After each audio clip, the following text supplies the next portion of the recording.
Thank you for tuning in to Old Time Radio Detective. Please like, subscribe, and share. It really helps. Now, over to the show. And now let's drop in on our good friend, Dr. Watson. Good evening, Doctor. Good evening, Mr. Foreman. Where are the puppies tonight? Well, I found them playing with a dead seagull, so they've been sent up to bed in disgrace. You certainly look comfortable yourself, Doctor. What's that small blue book you're reading, the latest bestseller? No, indeed not.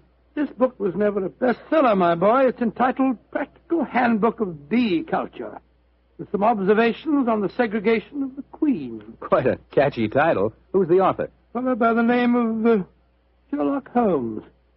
He was engaged in writing it when the adventure I'm going to tell you about took place. Well, you told us last week, Doctor, that a pair of canaries played an important part in the story. That's quite right, Mr. Foreman. It was in the summer of 1908, I remember, and I had persuaded Holmes to leave his Sussex bee farm for a few weeks and to join me in a holiday at the little fishing village of Kingsgate in Kent.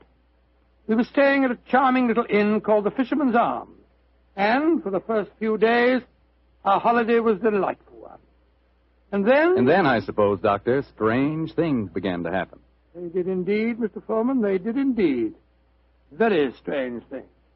One afternoon, we just finished a late tea, I remember, and were sitting outside on the lawn sunning ourselves and enjoying our pipes. Holmes lay back with his long, thin fingers clasped behind his head, gazing thoughtfully at the multicolored fishing boats bobbing at anchor in the harbor. After a moment or two, he spoke to me. Watson, you're really a splendid companion. I can't think of anyone else who would let me smoke my pipe in silence for half an hour without asking me what I'm thinking about. That's not very surprising, Holmes, after all the years that we've been together. Well, nevertheless, the gift is a rare one, old chap, and I appreciate it. Oh, thank you, Orville. By the way, since the half hour's up, what have you been thinking about? The lack of enterprise of a modern criminal. Audacity and romance seem to have passed forever from the criminal world. Read this note I received this morning, old fellow. See for yourself how low I have sunk. Oh, let's have a look. Mr. Holmes, I am staying in the same inn as yourself, and as I have had a very frightening experience this week, I thought perhaps you would help me. Please do. It's signed Mary Victor. An exciting document, isn't it? Written on lavender notepaper, reeking of perfume, and the handwriting is obviously that of an adolescent girl. You haven't bothered to answer it, of course. Oh, yes, I have. I sent a message back by our good landlord that I would be glad to see her. Why, Holmes? You came down here to complete your handbook on bee farming. Oh. Confound it. Those two wretched canaries are getting their sunbath on the windowsill above us. Oh, I think it's rather jolly to hear the little fellows chirping away up there. Well, I find the sound most distracting. Let's go inside. You know, Holmes, those birds are owned by a charming couple, Mr. and Mrs. Wainwright. I was chatting with them on the stairs this morning. I'm afraid their charm will escape me as long as their pets continue to tweet in that irritating manner. You've spoken of the peace and quiet at the country inn, Watson, and yet I find that... Come in. Ah, Miss Mary Victor, I presume. Yes, Mr. Holmes. Please come in and close the door, won't you? Thank you. This is my old friend, Dr. Watson. You may speak quite freely in front of him. How do you do, Miss Victor? How do you do, Doctor? Now, sit down, young lady, and tell me what's troubling you. Mr. Holmes, I came down here from London to get away from someone, but I've been followed. I've been afraid to leave the inn. Until last night, I felt I couldn't stand being cooped up any longer. So I went for a walk on the seashore. Someone followed me, Mr. Holmes. I ran back here as fast as I could, but now he knows where I live, and I'm frightened. Please help me. My dear Miss Victor, I'm afraid you must be much more specific before I can help you. Who has followed you down here, and why are you afraid of him? I'll tell you the whole story. It'll sound strange to you, but I swear it. Oh, there he is again, down by the gate. I'm going to my room. Now. Don't you be frightened, Miss Victor. I'm sure we'll be... Why so? Extraordinary. I don't see anyone outside who might have frightened her. There are 2 or 3 fishermen loitering about. Wait a minute. Here's a young fellow walking up the path. Come on, Watson. Out through the French windows again. Oh, good gracious me. Here we go again. I think we'll take the liberty of accosting him. Excuse me, sir. Yes? Are you looking for Miss Mary Victor? Is she young and pretty? Yes, sir. She is. Extremely so. Then I'm looking for her. Where can I find her? I can see you're being facetious, sir. Well, there's no harm in that, is there? By the way, who are you gentlemen, may I ask? My name is Holmes, and this is my friend Dr. Watson. I'm Basil Carter. You're not Sherlock Holmes, are you? That is my name. I thought you seemed familiar. I know your brother, Mycroft. Oh, indeed. Then I presume you're connected with the Foreign Office. Yes, I'm in the consular service. Are you staying at the inn, young man? For a few days. It's funny that I should run into the great Sherlock Holmes. Why, may I ask? I was planning a murder. Oh, really?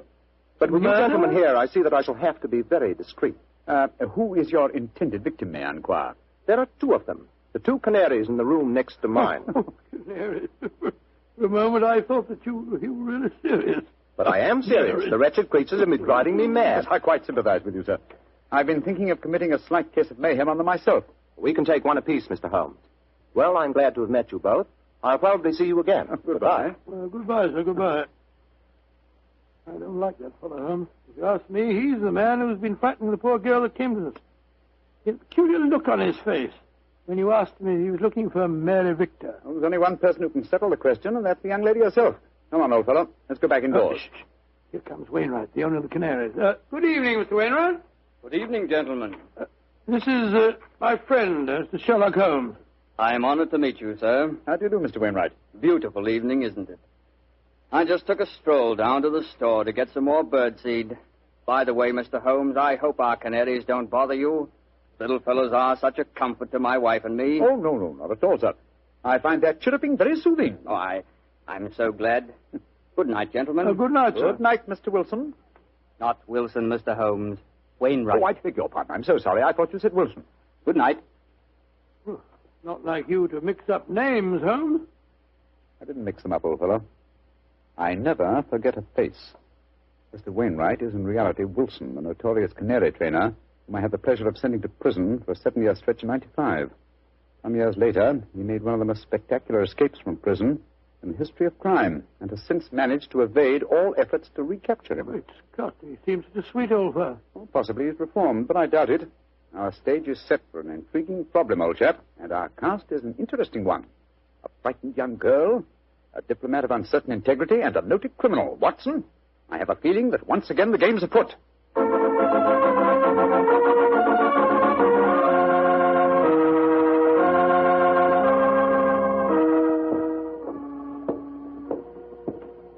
Holmes, why are we strolling along the pier instead of staying at the inn?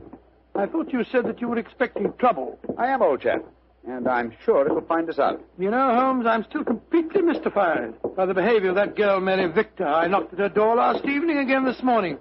I couldn't get any answer. And the landlord told me that she was not seen at dinner last night, nor at breakfast this morning, and yet her room has not been vacated. Curious. Hello, there's the village constable sunning himself at the end of the pier. Good morning, Sergeant Blake. Mr. Holmes, Dr. Watson. How are you, gentlemen? Well, splendid, thank you, Sergeant, and very appreciative of the weather that you've provided for us. Oh, think nothing of it, sir. We always arrange that for our really distinguished visitors. Oh.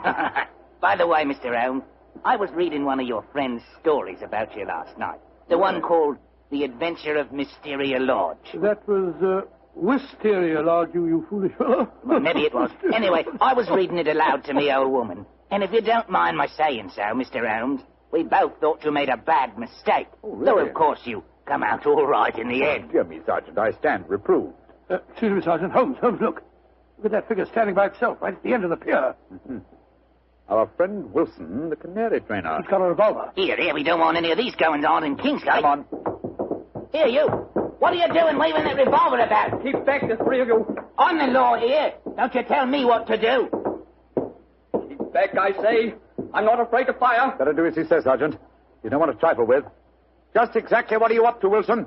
You caught up with me once again, Sherlock Holmes. But this time you're not going to send me back to a prison again. And maybe the gallows. If I can't escape you, then I'll take my own way out with this revolver. Wilson, what in thunder are you talking about? The murder at the inn last night. I did it. Murder? I'm confessing in front of the three of you. So you leave my wife alone. She didn't know anything about it. Now, I hope you're satisfied, Mr. Sherlock Holmes. He's pointing the revolver as he heads. Wilson, you fool, stop it! Strike me pink. He done it. Over the pier and into the sea. Get help, Sergeant. It's possible he isn't dead. Right, sir. Come on, Watson. We're going back to the inn, I suppose. Of course we are. We've just heard a murder confession, but we don't know who has been murdered.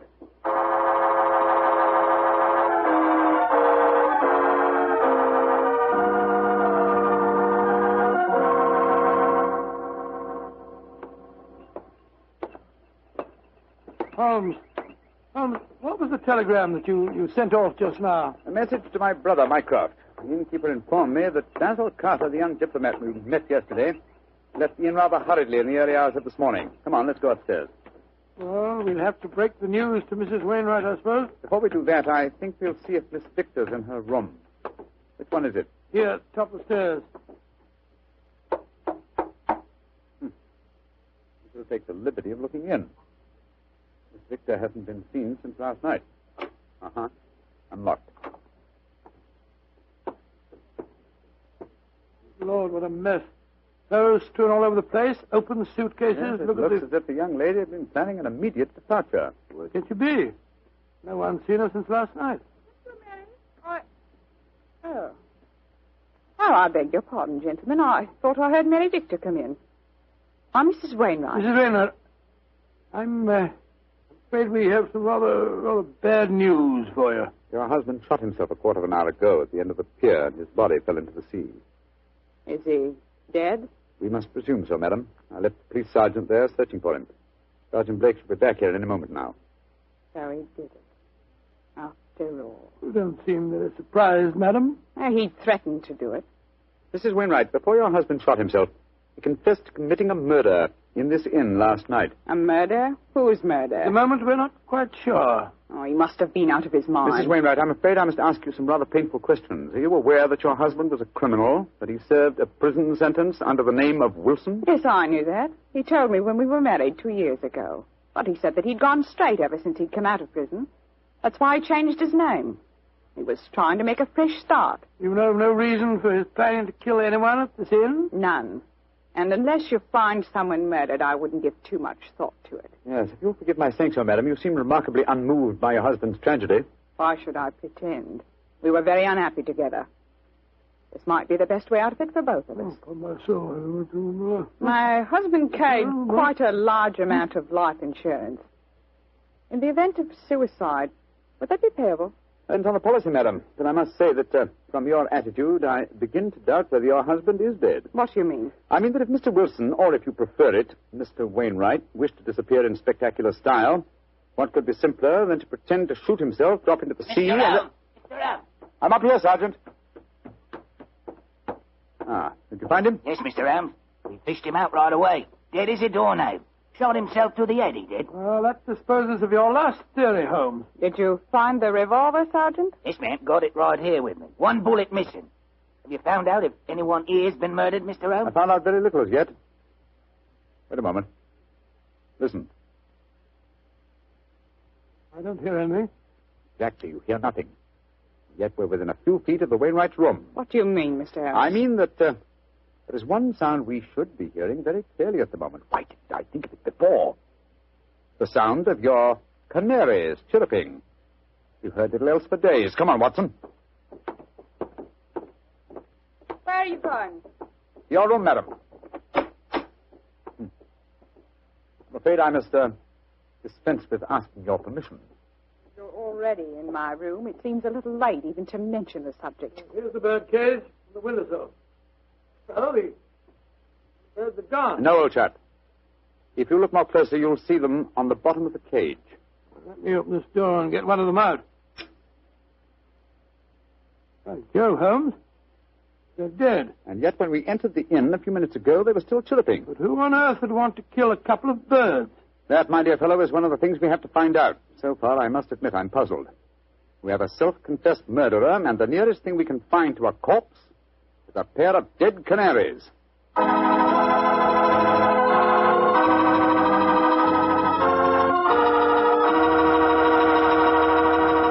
We'll bring you the rest of Dr. Watson's story in just a second. A second I'll take, if you don't mind, to ask you if you've ever had a glass of Petri California Sherry. Because if you haven't, boy, you want to remedy that situation pronto. Try that Petri Sherry before dinner some evening.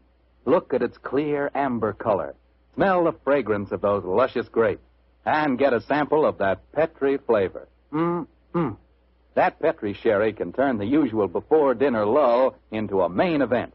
And say, if you like your sherry dry, as I do, wait till you taste Petri Pale Dry Sherry. Is that ever good?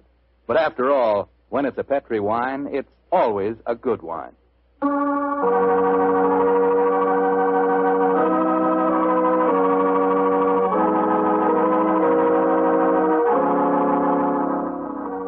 And now, back to tonight's new Sherlock Holmes adventure. Strange events are taking place in the Kentish fishing village of Kingsgate. A self-confessed murderer has committed suicide, but his victim cannot be found. As we rejoin our story, the great detective and his old friend Dr. Watson are once again examining the room of Mary Victor, one of the missing guests.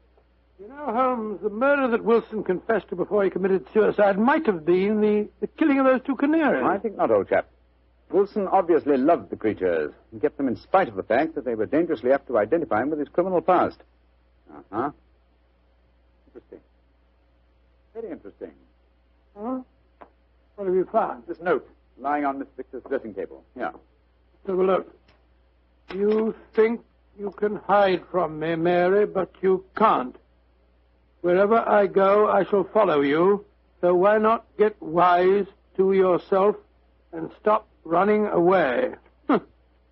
Sounds as if the poor girl was in danger, all right. Possibly, but the writer of that note was certainly obliging.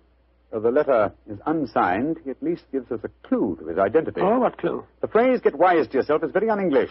It's American. Come on, old chap. Well, where are we going now? The envelope to this letter has the Kingsgate postmark on it. I should be surprised if that fount of all knowledge, the village postmistress, can't help us find an American visitor.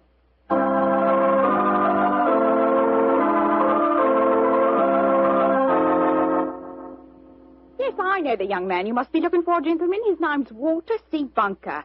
He's been in here to send telegrams, and his accent's so strong you could cut it with a knife. Just like one of the Red Indian fellows you read about, you know. Can you tell me where he lives, madam?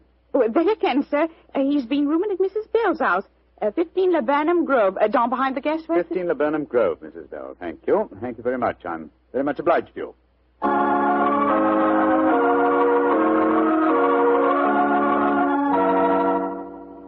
Mrs. Bell? Yes, sir. What can I do for you, gentlemen? Well, we understand that Mr. Walter Bunker has been staying with you, madam. Yes, he has. A nice young American gentleman. Is he at home, may I ask? No, sir. And I'm worried about him. This morning, when he goes out, he asks me where the nearest cemetery is. Cemetery? Oh, gracious me. Huh? I tell him, and then he gives a queer kind of laugh. I'm not sure I'll see you anymore, he says. And then he walks off, and I haven't seen him since. I tell you, I'm worried about him, gentlemen. And where is the nearest cemetery, Mrs. Bell, the one you directed him to? About 3 miles from here. Mm-hmm. Just this side of Branson Wood. Thank you, madam. Come on, Watson.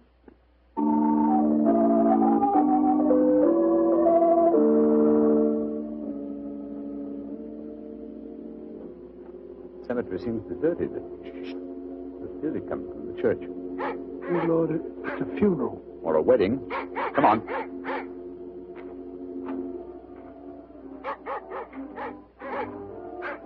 By Jove, it is a wedding, Holmes. I'm afraid we're on the false trail, but we'd better make sure.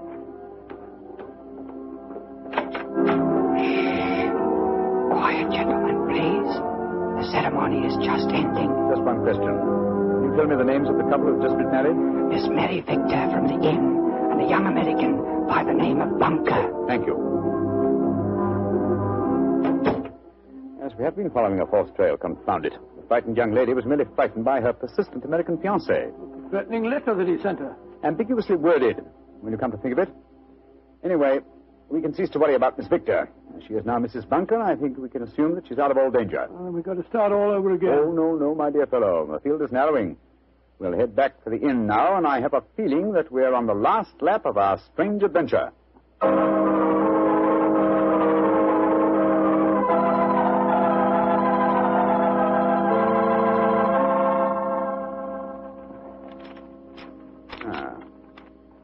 Yes, here's another suspect eliminated.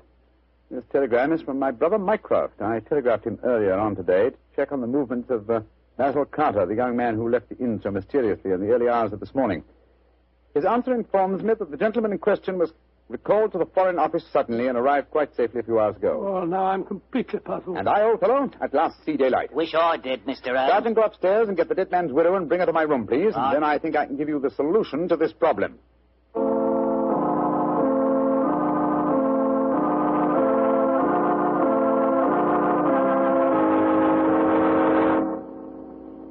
What do you want with me, Mr. Holmes? Just sit down, madam.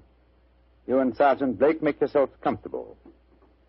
Now, in the first place, the murder occurred this morning and not last night. I know what you're hinting at. The canaries. I admit I killed them. But you can't do anything to me for that. Why did you kill those birds? I hated them as much as my husband loved them. And when I knew he was dead, their singing drove me mad.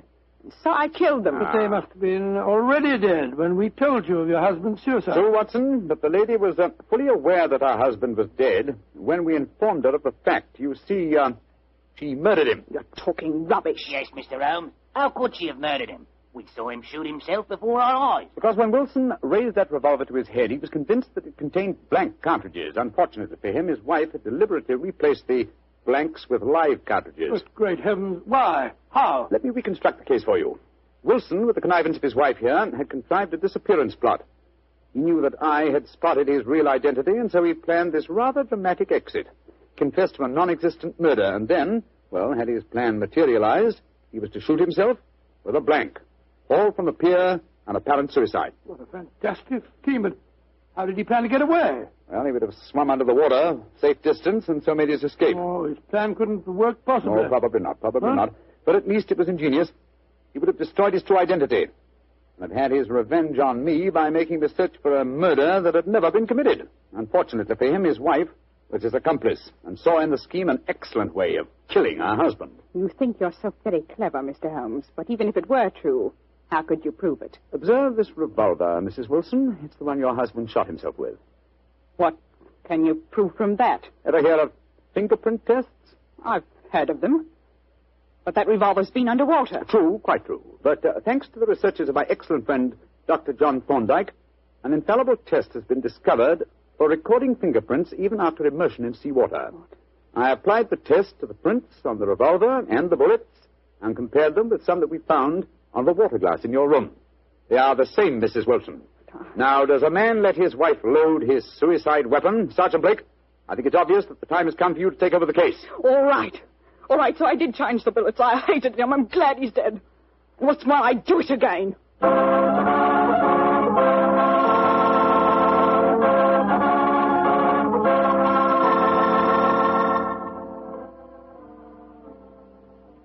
Mr. Holmes. Yes, Sergeant Blake? Well, now that I've taken Mrs. Wilson to the station and booked her on a murder charge, I wonder if you'd mind answering a question. With pleasure. This fingerprint test. I'd like to know about that. I never heard of being able to take prints after a revolver has been handled 2 or 3 times and soaked in salt water. Yes, Holmes, and I'd like to know, when you performed the test and took the prints off the glass in her room, I thought that I was with you all the time. You were, my dear fellow. Well, then, I can give you the answer in one word. Bluff. What? There is no such test, my dear Watson. It would be almost impossible to expect clear prints after so much handling, and totally impossible after submersion. Fortunately for us, though, Mrs. Wilson was gullible enough to believe me and give me a confession. And there's no such person as Dr. John Thorndyke? Oh, yes, indeed there is. A great success last year in the case of the red thumb mark. You didn't tell me about that case, Holmes? No, I didn't. It was deliberate, old chap. With your taste for writing sensational stories, I was afraid you might publish the affair. Oh? Would it have mattered if I heard? Oh, yes, it would. Hmm? You would have given away, what shall I say, professional secrets. You would have provided the public, and in particular the criminal public, with a complete education on fingerprints. And when that happens, my dear Watson, we shall have no tricks left. That will be a sad day for detectives.